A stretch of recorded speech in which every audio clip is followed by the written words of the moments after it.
Bonjour à tous, merci d'être avec nous pour cette édition spéciale sur France 3 Alsace consacrée aux résultats du premier tour des élections départementales dans la région. Nous allons revenir sur les faits marquants du scrutin d'hier, le score du Front National, la défaite de la gauche ou encore les scores très honorables d'Unserland, beaucoup de reportages, d'interviews, mais aussi l'éclairage de nos invités qui sont présents ce midi dans l'auditorium de France 3 Alsace. Le politologue Richard Kleinschmager et nos confrères de la presse écrite et du web, Yolande Baldevec du journal L'Alsace, Jacques Fortier des dernières nouvelles d'Alsace et Pierre France pour le site rue 89 Strasbourg. Sans oublier Claire Perrault qui n'a pas perdu une miette hier soir des nombreux tweets que vous nous avez envoyés tout au long de la soirée. Restez avec nous, ce sera sa sélection tout à l'heure dans l'émission. Voilà, et on commence bien tout simplement par les résultats du premier tour et tout d'abord le Bas-Rhin. Premier constat, aucun élu au premier tour dans le Bas-Rhin. Dimanche prochain, ce sont donc 23 duels qui auront lieu. Dans 15 cantons, la configuration sera celle d'un affrontement entre une droite classique, UMP, UDI divers droite, qui rafle 45,61% des suffrages, et le FN qui fait une poussée avec 28,84%.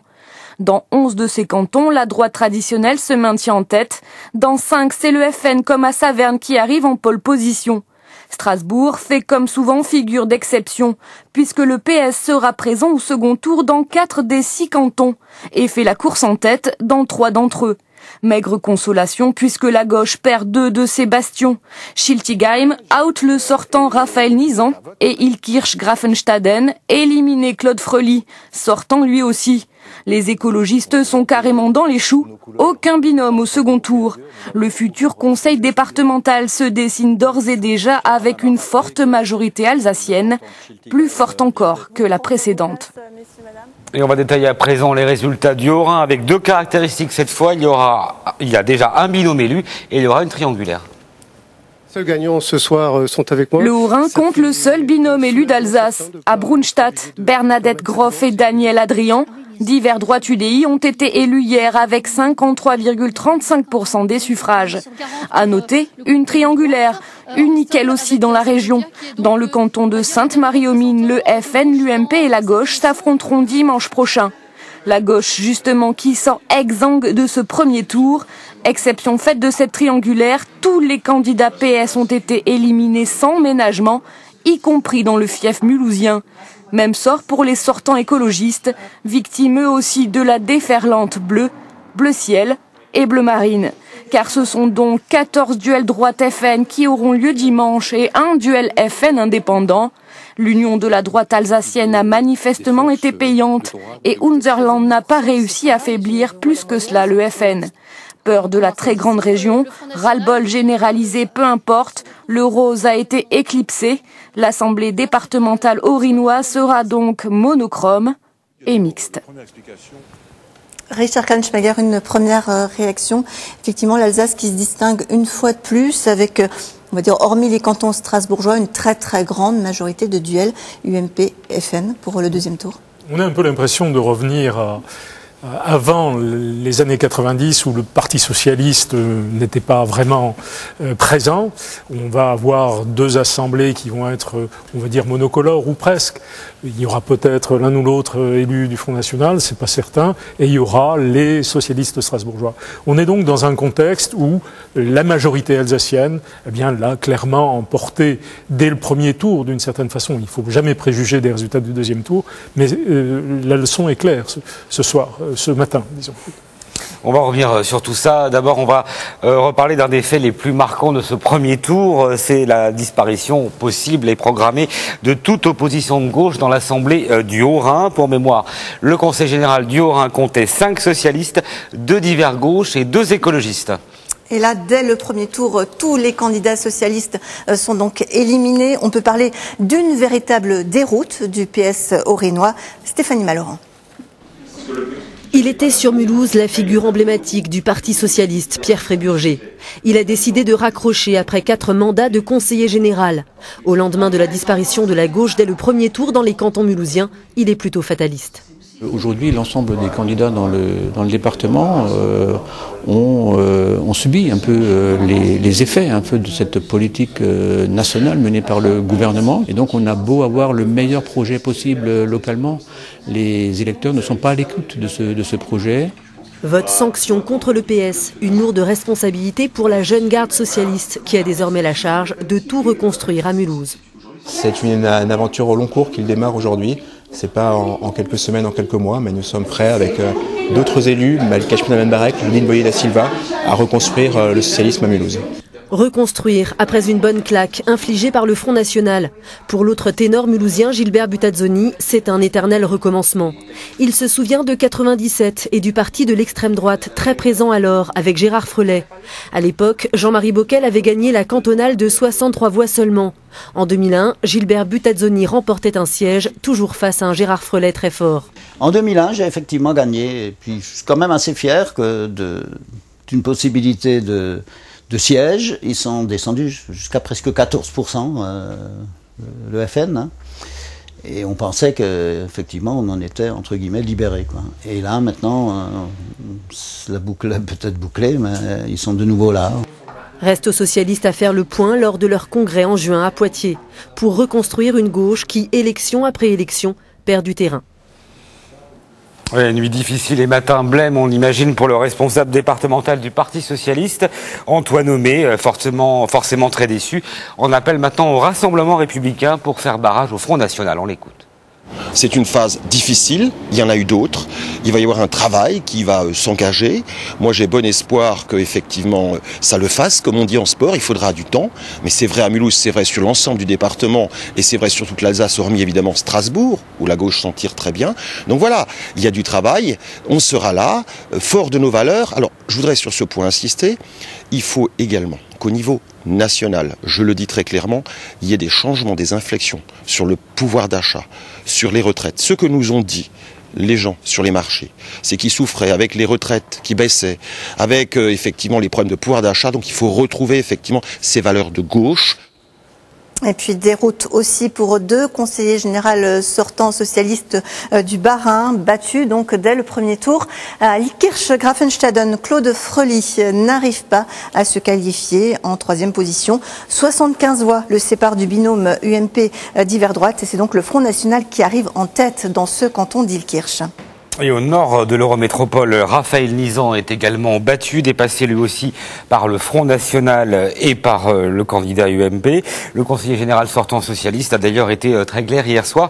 Il appelle au Front républicain lui aussi et donc à voter pour le binôme UDI-UMP. On écoute Raphaël Nizan. Eh bien maintenant j'appelle à voter pour le binôme UMP-UDI, Jean-Louis Hurlet, Daniel Diligent.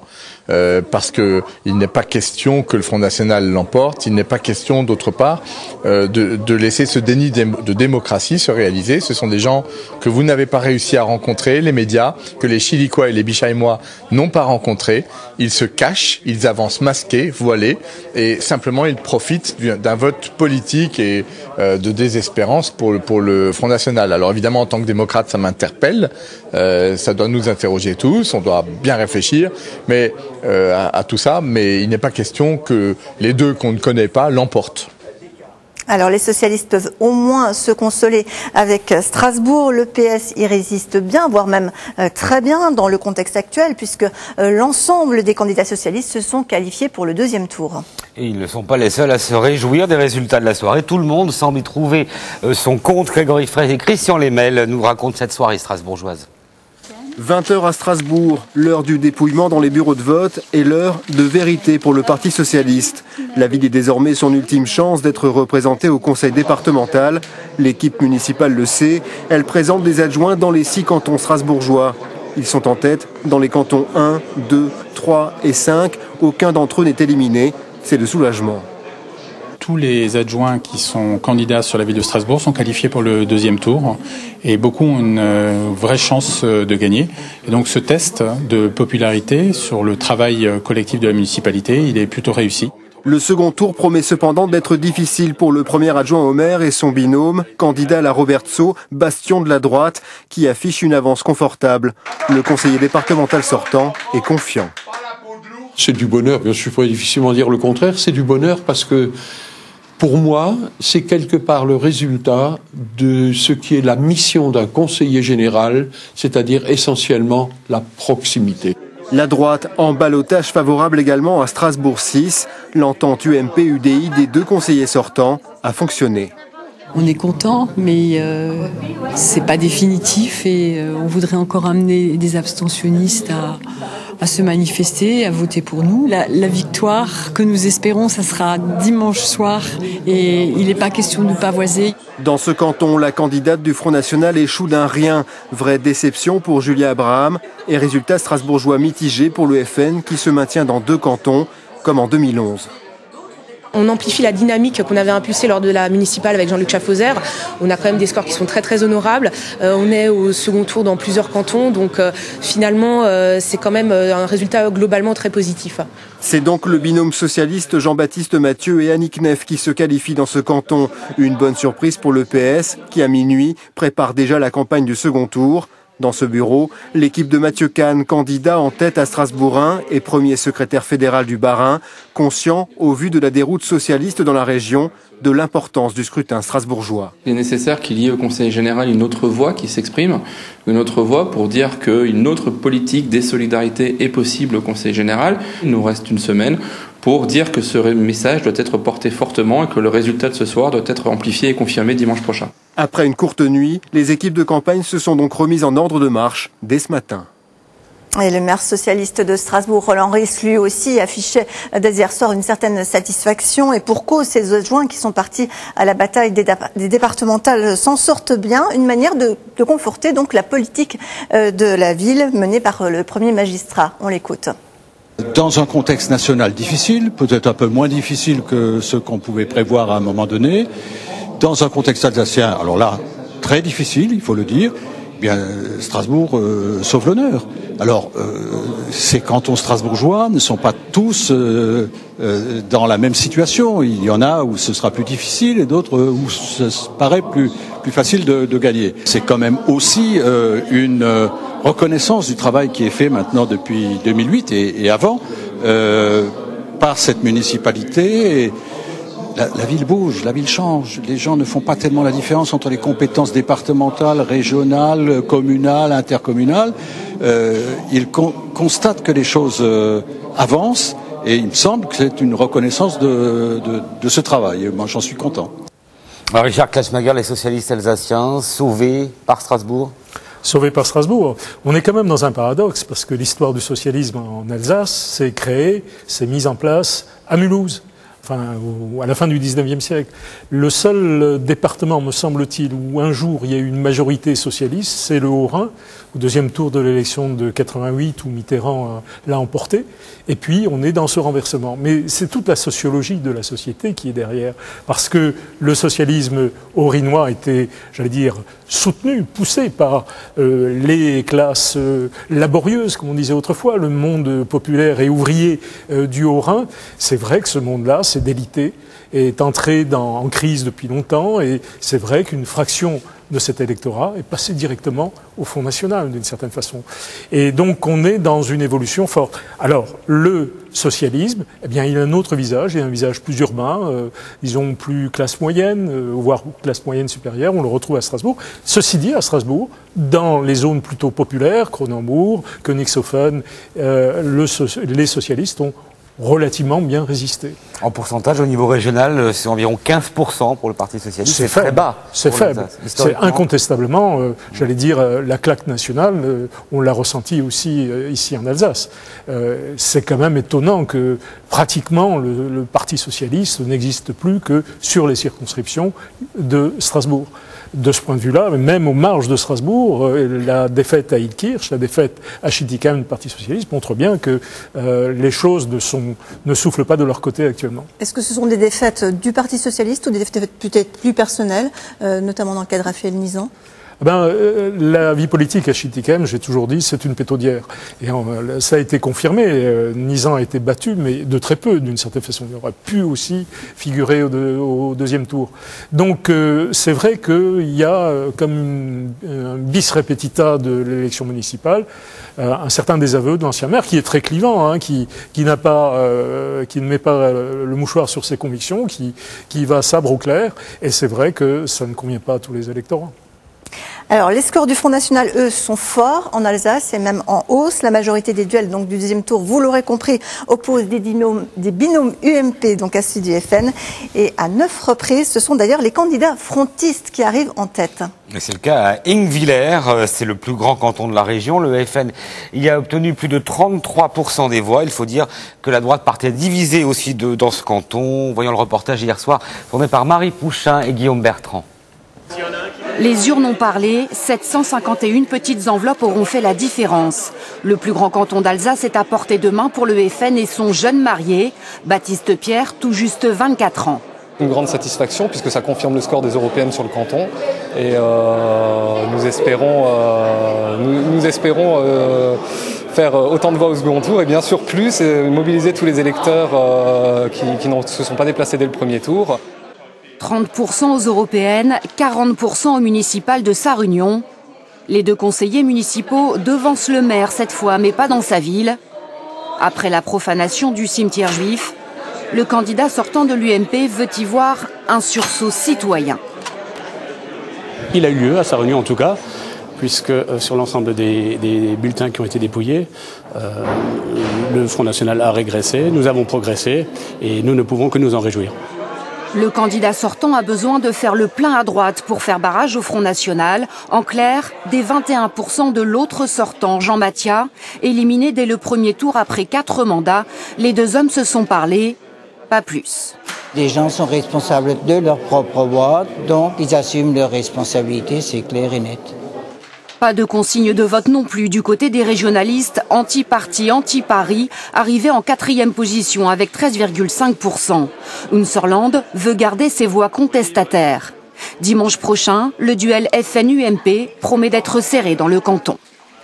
Et dans 2 cantons haut-rhinois, le Front National pourrait avoir des chances dimanche prochain.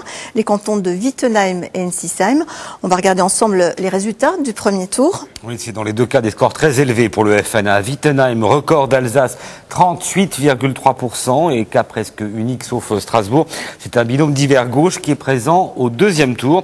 Et puis à Ensisheim, scénario plus classique avec un duel FN-UMP, mais très clairement va se poser la question du report des voix au second tour.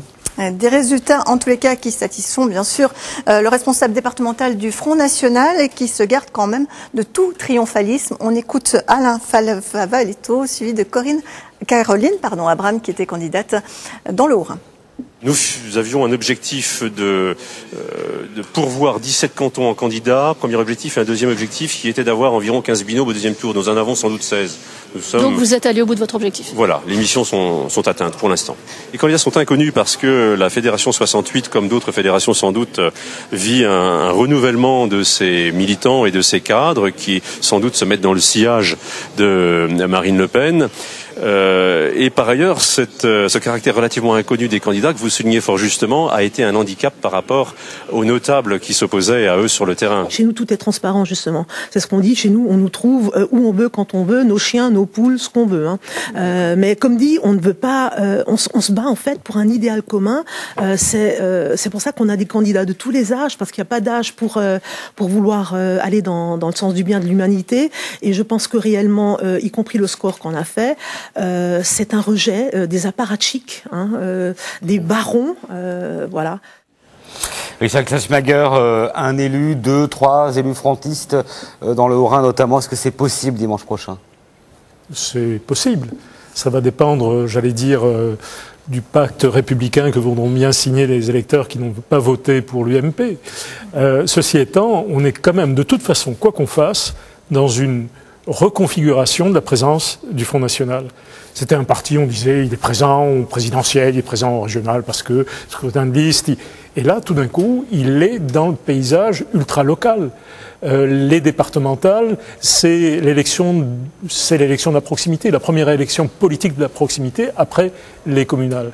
Et donc, de ce point de vue-là, il est en train de reconfigurer sa présence. Il est dans le paysage et on ne voit pas bien comment, par la suite, puisque même ici, sans faire campagne, il arrive à obtenir des résultats. On a des choses hallucinantes, des candidats qui n'ont pas mis les pieds dans leur canton pendant l'élection, qui sont à des scores de l'ordre de 30%. Donc ça veut dire qu'effectivement, l'électorat, avec cette porosité nouvelle entre l'UMP et le Front National, qui était un peu instillé ces dernières années, eh bien, le Front National en profite très largement. Alors que le vieux père Jean-Marie Le Pen, très présent pendant un certain temps, avait été un peu balayé par Nicolas Sarkozy en 2007. En 2012, les Alsaciens ne s'étaient pas ralliés à la FI, mais maintenant, on a le sentiment que ça y est, c'est parti. On est en moyenne à 29-30% en score pour le Front National. Oui. C'est-à-dire que le FN, qui était en repli en Alsace pendant un temps, regagne ce qu'il avait perdu. Oui, je pense qu'il a repris, disons, cet électorat-là, qui d'un coup vote pour un candidat UMP, mais qui a un profil assez autoritaire et volontaire. Eh bien, cet électorat-là peut basculer de temps en temps au Front National, et cette fois-ci, il a plutôt choisi le Front National pour donner une leçon. C'est vrai que l'UMP est en convalescence, on va dire. Son président essaye de reconstituer la maison, de refaire la tapisserie, les murs et de consolider l'ensemble, mais l'électorat alsacien, de manière immédiate, bien sanctionne peut-être aussi cela. Enfin. Donc le report des voix va indéniablement jouer pour ce deuxième tour. Certains ont déjà donné leur position. On l'a vu avec Raphaël Nizan, par exemple, en appelant à faire barrage au Front National. Une position défendue par l'actuel président UMP du Conseil général du Bas-Rhin, Guy-Dominique Kennel, qui ne se représente pas, mais une position à contre-courant de celui que vous venez d'évoquer, Richard Kleinschmager, le président de l'UMP, le président du parti, donc Nicolas Sarkozy. On écoute l'un et après l'autre. Là où ils seront présents au second tour, les candidats de la droite républicaine et du centre ont vocation à rassembler tous les Français. Dans les cantons dans lesquels nos candidats ne seront pas présents au second tour, cas peu fréquent, l'UMP n'appellera à voter ni pour le Front National, avec lequel nous n'avons rien en commun, ni pour les candidats de gauche dont nous combattons la politique. Là où l'UMP doit se prononcer, ou la droite doit se prononcer, mais c'est en général sur le plan national, je crois qu'il faut effectivement avoir le courage du Front républicain. Donc clairement, lorsqu'il y aura un duel PS-FN, vous appelez à voter pour le PS? Ben écoutez, c'est évident. Là où le PS est en présence du FN, c'est pour moi une évidence qu'il faut faire en sorte qu'il y ait un parti démocratique qui soit élu et non pas le FN qui, je dois le dire, dans le département du Bas-Rhin, et ce qui est assez scandaleux d'ailleurs, c'est que il y a bon nombre de leurs candidats qui d'abord n'ont pas fait campagne. On les a pas vus, ils se sont pas présentés, alors que c'est des élections départementales, c'est des élections de proximité, et donc il est important que demain, quand on veut gérer un canton et un département, on soit proche des gens et qu'on ne se cache pas, parce que si on se cache, c'est qu'on a certainement des choses à cacher. Elle est en direct maintenant avec nous depuis la Maison de la Région, André Reichart, sénateur et président de l'UMP dans le Bas-Rhin. On va peut-être essayer d'y voir plus clair avec vous. Bonjour. Entre la position de Nicolas Sarkozy et celle de Guy-Dominique Kennel, vous choisissez laquelle ? Écoutez, c'est assez simple. Comme vous le savez, l'UMP combat cette politique actuelle du gouvernement et du Parti socialiste qui mène la France à la faillite. Mais pour autant, nous combattons de la même façon ce programme irrationnel, démagogique du Front National qui ne mène à rien. Ou plutôt, lui aussi, va mener la France à la faillite s'il était mis en application. Alors, il est clair que l'époque des consignes de vote est complètement révolue, chacun faisant ce qu'il veut, l'électeur est assez mature pour choisir ce qu'il veut. Mais si vous voulez connaître ma question personnelle, ma réponse personnelle, je vais vous la donner très clairement. Moi, je suis dans un canton où la question ne se pose pas. Mais si elle se posait, s'il y avait un candidat du Front National dans mon canton opposé à un candidat du Parti Socialiste, je choisirais entre les deux mots le moindre, à savoir je voterais socialiste. Donc vous le dites clairement ce matin. Ah, moi, j'ai aucun état d'âme sur ce plan-là. Il y a un parti républicain et l'autre qui ne l'est pas. Voilà, je crois que on n'a pas le choix. Et encore une fois, chacun peut choisir en son âme et conscience. C'est d'ailleurs ce que semble-t-il veut dire le bureau politique de l'UMP, ce qu'il a voulu faire passer comme information après débat. Vous savez que ce n'était pas simple. Hein. Il y a des gens qui, au sein du bureau politique, ne sont pas de cet avis-là. Les électeurs, je le répète, sont vraiment matures, c'est à eux de décider. Mais moi, à titre personnel, mon choix est fait. Merci André Reichard, c'est une réponse claire. Merci à vous. Merci à vous de nous avoir fait part dans cette édition spéciale sur France 3 Alsace. C'était une des inconnues du scrutin. Quel résultat allait faire le parti régionaliste Unserland? Le parti tournait autour des 5% il y a 4 ans. Il était présent dans une poignée de cantons. Cette fois-ci, les autonomistes affichent souvent des scores 3 fois plus importants. Unserland donc s'impose dans le paysage politique alsacien à l'occasion de ces départementales. Aucun de ces 21 binômes ne sera présent au deuxième tour, mais le pari est quand même néanmoins plus ou moins réussi puisque pour ce parti tout jeune régionaliste. David Meneux, Jérôme Gosset. Unserland se voyait comme la troisième force politique d'Alsace. Cela s'est vérifié sans difficulté dans le canton d'Aubernais. Il n'y avait que 3 formations en lice. Le tandem Karcher-Meyer, novice en politique, a recueilli 18,8% des suffrages, un score qui de toute évidence ne peut pas s'expliquer par un siphonnage des voix du FN. Il s'agirait plutôt d'électeurs qui cherchaient des candidats le moins à droite possible ou chez qui le régionalisme a un sens. La méga-région, tout d'abord, qui a quand même été déjà l'élément déclencheur de notre propre candidature et je pense qui génère aussi certains questionnements de la part des Alsaciens. Beaucoup nous ont dit enfin un parti régionaliste ou autonomiste qui se présente. Donc il y a une vraie attente de ce côté-là. Accueil enthousiaste dans un restaurant de Chervillers. Nadège Karcher et Martin Meyer n'ont pas réalisé le meilleur résultat, mais peuvent se targuer d'être au-dessus du score moyen d'Unserland lors de ces élections. Globalement, le parti régionaliste recueille autour de 15% des voix. C'est 3 fois plus qu'il y a 4 ans. Je veux vous tirer déjà un grand coup de chapeau parce que beaucoup d'entre vous n'avaient jamais fait de politique. Beaucoup d'entre vous se sont engagés parce qu'ils ont senti qu'il fallait faire quelque chose. Et c'est grâce à vous que vous avez donné aux Alsaciens, à nos concitoyens, la possibilité de vous exprimer et une alternative aux partis parisiens qui nous ont conduits dans la situation dans laquelle l'Alsace est aujourd'hui. Alors déjà un grand merci à tous.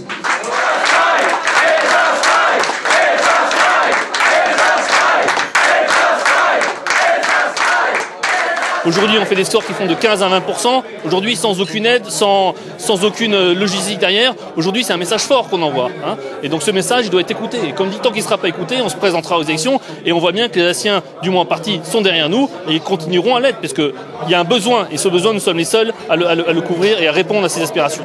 Aucun candidat n'est qualifié pour le deuxième tour. Aucune consigne de vote ne sera donnée. Unserland ne veut rien avoir à faire ni avec la droite, ni avec le FN. Tous deux considérés comme des partis jacobins. Richard Kallenschmager, pari réussi pour Unserland? Oui, incontestablement. Unserland a profité finalement de la volonté du gouvernement de créer une très grande région et de finalement priver aussi l'Alsace de sa collectivité régionale. Ceci étant, c'est vrai que Unserland surfe sur une vieille sensibilité alsacienne, une propension à vouloir voir la politique dans un cadre régional. Le centrisme l'a longtemps incarné, contre le gaullisme qui lui était plus jacobin. C'est vrai que cette sensibilité-là persiste. On a une idée de à qui ils ont pris des voix? Alors c'est très difficile. Il est évident que c'est certainement autant à gauche chez les écologistes qui ont beaucoup perdu que à droite, et certainement peu, à mon avis, à l'extrême droite que Unserland a pris des voix.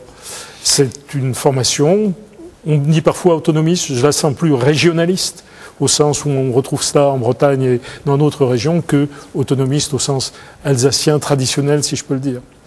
Alors il y aura une seule triangulaire en Alsace, ce sera dans le canton de Sainte-Marie-aux-Mines. L'UMP arrive en tête, suivi du Front National, et en dernière position, le binôme socialiste écologiste. Le conseiller général sortant Henri Stoll est assez dépité, on l'a entendu hier soir, il semble plus y croire.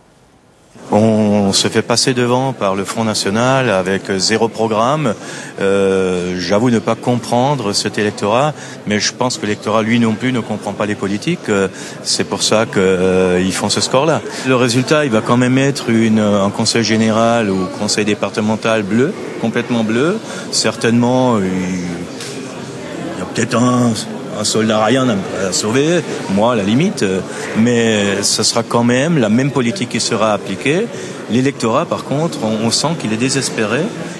Et des résultats douloureux aussi pour François Attacard dans le canton de Cernay, qui voulait y croire après un premier échec en 2011, et c'est encore raté, d'où une très grande déception pour cette figure de la vallée de Tannes. On espérait un peu plus, 5-6 points de plus, ce qu'on n'a pas eu, et ce qui fait qu'on est éjecté du deuxième tour. Nous avons fait une campagne sur la compétence, sur les projets concrets, sur les valeurs, ça n'a pas marché. Et c'est vrai que cette lame UMP est trop grande. Il n'est pas bon que dans un département, un seul parti ait tous les postes. Alors, depuis quelque temps, un dimanche d'élection, ça se passe aussi sur les réseaux sociaux, alors les médias, mais aussi les électeurs les utilisent, n'est-ce pas, Claire Pérouf ? Tout à fait. Anne, on craignait une abstention très forte pour ces élections. Alors, ces derniers jours, de nombreux médias ont utilisé Twitter pour inciter à aller voter. Il y a même un hashtag spécial qui a été créé. C'est le hashtag Oui, je vote. On l'a vu hier, des partis comme l'UMP de Colmar l'ont utilisé, mais aussi des électeurs. Ensuite, vous vous souvenez sûrement que pour les élections municipales l'année dernière, on a vu passer pas mal de tweets amusant. Eh bien, c'était aussi le cas pour ces élections départementales. J'en ai relevé quelques-uns hier. D'abord, celui du blogueur Emmanuel Jacob, par ailleurs ancien candidat PS à Strasbourg. Il se demandait pourquoi, quand un binôme est interrogé sur France 3, c'est toujours l'homme qui parle. Je ne me lancerai pas ici dans une explication, faute de temps. Voici plutôt une autre remarque intéressante d'un internaute. Selon lui, il n'y a finalement plus que les journalistes qui portaient des cravates. C'est sûrement un message pour Renaud Artzer. C'est peut-être l'effet Tsipras chez les candidats. Regardez aussi ce tweet. Un Strasbourgeois a pris sa télé en photo. Apparemment, il était atterré de voir cette candidate d'Unserland arborer la coiffe alsacienne. Il a écrit « Regardez les résultats des départementales en Alsace, se pendre ». Je ne ferai pas de commentaire sur ce commentaire. Alors, dans le Haut-Rhin maintenant, un certain Vincent a cette remarque, je vous la lis. C'est plus facile d'enlever un crucifix que de gagner des élections, sanction immédiate. Il fait bien sûr référence au crucifix décroché la semaine dernière au Conseil général par le socialiste Pierre Freiberger. Bien sûr, je vous ai gardé la réaction la plus étonnante, disons. Pour la fin, un internaute a aperçu une des personnes de notre public ici sur ce plateau, la bouche grande ouverte. Il a envoyé ce tweet, spectateur en état de mort cérébrale sur le plateau de France 3 Alsace. Alors, c'est pas sympa pour le monsieur qui, par ailleurs, était lui aussi candidat. Nous aussi, ça nous laisse bouche bée, un petit peu comme le nombre de visiteurs qui sont venus hier sur notre site internet de France 3 Alsace pour suivre la soirée électorale en direct et les résultats en direct et gratuitement. Vous étiez très nombreux sur france3alsace.fr. Merci beaucoup. Merci Claire, merci. Donc je suis toujours le seul à avoir une cravate. Comme on peut remarquer à l'enlever à 13h. Donc il est temps maintenant d'ouvrir notre club de la presse et de connaître les analyses de nos éclairés confrères et consoeurs. Absolument, et si vous voulez bien, on va commencer par cette défaite de la gauche qui veut se lancer. Une défaite donc assez douloureuse pour la gauche alsacienne. Oui. Oui, on n'imagine pas effectivement un conseil général sans la gauche. Maintenant, il y a peut-être encore, il faut quand même, on a parlé de Wittenheim, il faut quand même voir ce que ça va donner, puisque c'est le seul élu le plus faible, mais c'est aussi un élu de gauche. Et peut-être que lui, il a eu tort de trop se positionner, mais il a un binôme qui, elle, est du Parti socialiste. Alors, la question là, c'est de voir qu'est-ce que la majorité alsacienne, l'UMP, l'UDI va faire. Est-ce qu'ils vont appeler à voter pour lui? Est-ce que les électeurs vont suivre? Ce qu'on n'a pas dit finalement, c'est que la gauche perd, mais c'est aussi la droite qui gagne. Quand on regarde même entre les élections européennes et les élections départementales, moi j'ai vu qu'il y avait 25 000 voix de plus pour l'UMP-UDI dans le Haut-Rhin. Il y en a plus de 40 000 dans le Bas-Rhin. C'est quand même aussi, quand on regarde les chiffres, bon, il y a une participation en plus, mais on voit quand même qu'il en a profité. On n'a pas parlé d'un autre gagnant sur Mulhouse. On a parlé des perdants, on n'a pas parlé de Jean Rotner, qui voit quand même quelque part sa stratégie confortable conforté, alors qu'il a été très critiqué, y compris au sein de son propre camp. On a dit, voilà, il se droitise, il est proche de Sarkozy. Bon, je ne sais pas si à long terme ça va jouer, mais là, on dit quand même qu'il récolte un peu ce qu'il a semé. Maintenant, il y a toujours un deuxième tour, hein, c'est ça. Le paradoxe, c'est qu'on a assisté au plus gros redécoupage des cantons depuis 2 siècles, redécoupage fait sous un gouvernement de gauche, et que finalement en Alsace, si ce redécoupage était fait pour sauver au moins les meubles du PS, c'est raté dans le Haut-Rhin. Sans vouloir faire de mauvais jeu de mots, c'est un chemin de croix pour le PS du Haut-Rhin, pas d'allusion à M. Freiberger.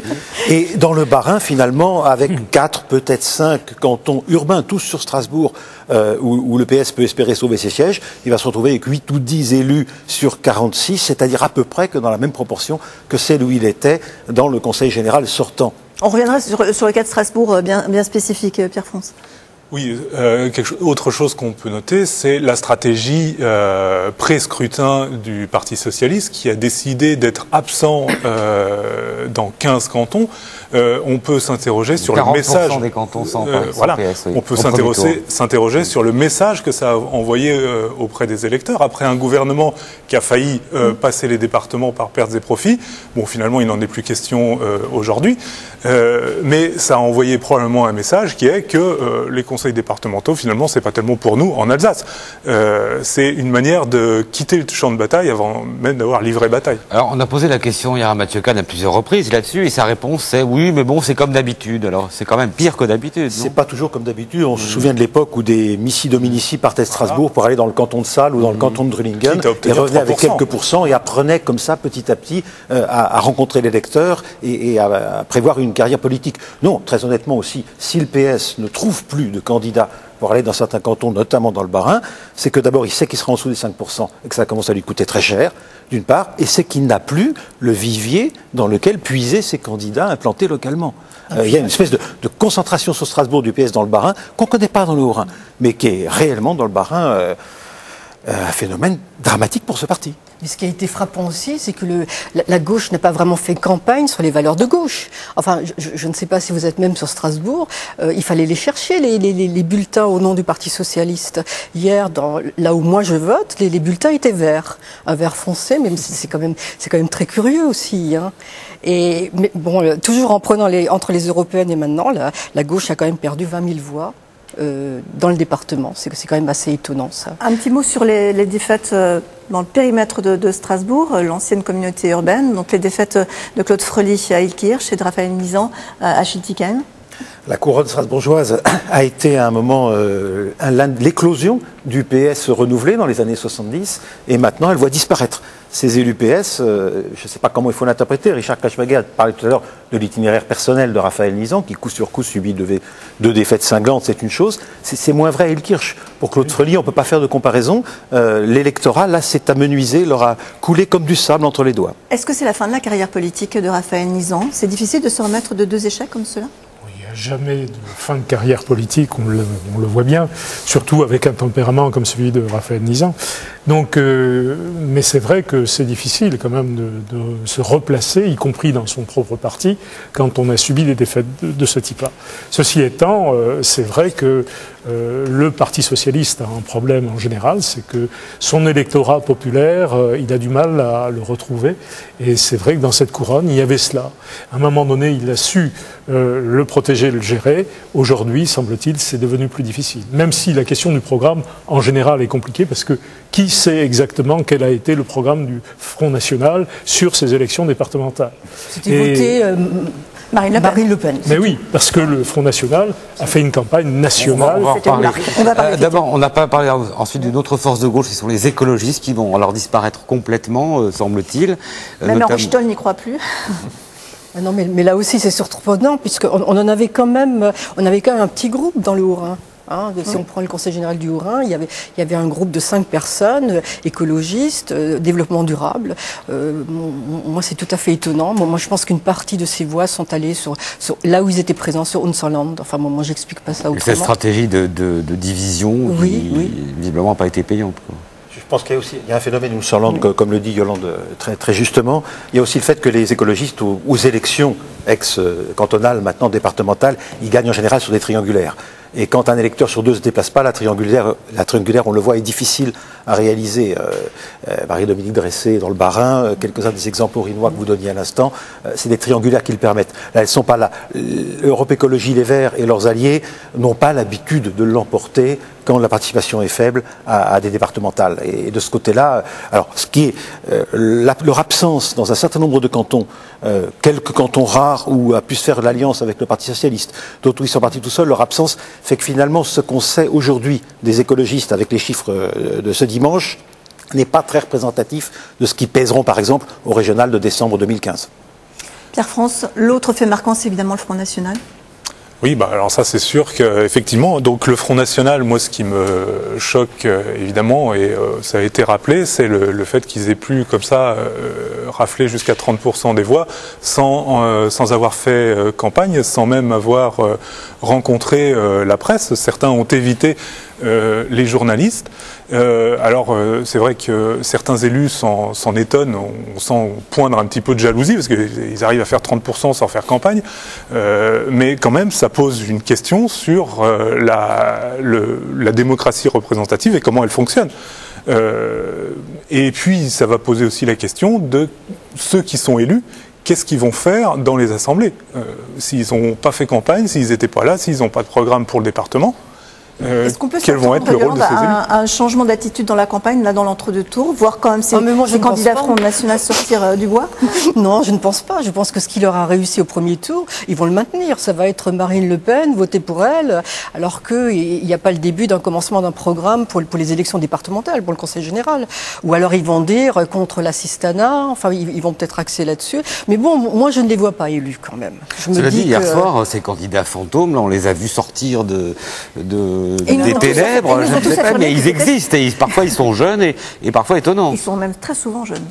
Le paradoxe, c'est qu'en fait, la vraie victoire du Front National en Alsace, elle s'est faite avant le scrutin. La vraie victoire, c'est d'avoir été présent sur tous les cantons, alors que les deux fédérations venaient d'être décapitées, l'une et l'autre, sur l'impulsion du national, donc de Marine Le Pen et de ses alliés, et sans doute de quelqu'un qui s'appelait Jean-Luc Schaffhauser. Donc deux fédérations décapitées qui arrivent quand même à trouver des binômes pour les 40 cantons d'Alsace. C'était la première victoire, car ensuite, les voix, ce sont celles des européennes, ce sont celles des municipales, là où le FN était présent, et là c'est plus difficile de faire des listes. Le socle, il est là, et le socle, il est à 30%. Il est à 30% avec des points 37-38, avec des secteurs plus bas, on est à 15 sur certains cantons strasbourgeois. Il ne changera plus, et il sera là lui aussi au régional. Au régional, à 30% sur le premier tour, sur Alsace, Lorraine, Champagne-Ardenne, c'est 40 élus FN au Conseil régional. Yolande, non, mais j'allais dire que là, encore une fois, ils ont vraiment augmenté. Hein. Il y a vraiment une masse de gens. Pourtant, vous ne croyez pas à un élu Front National moi, dimanche je me dis prochain? toujours que le pire n'est pas certain, que les gens peut-être vont réfléchir un petit peu. Non, évidemment, j'ai conscience qu'il peut y avoir dans le Haut-Rhin, on a dit, il peut y avoir un élu.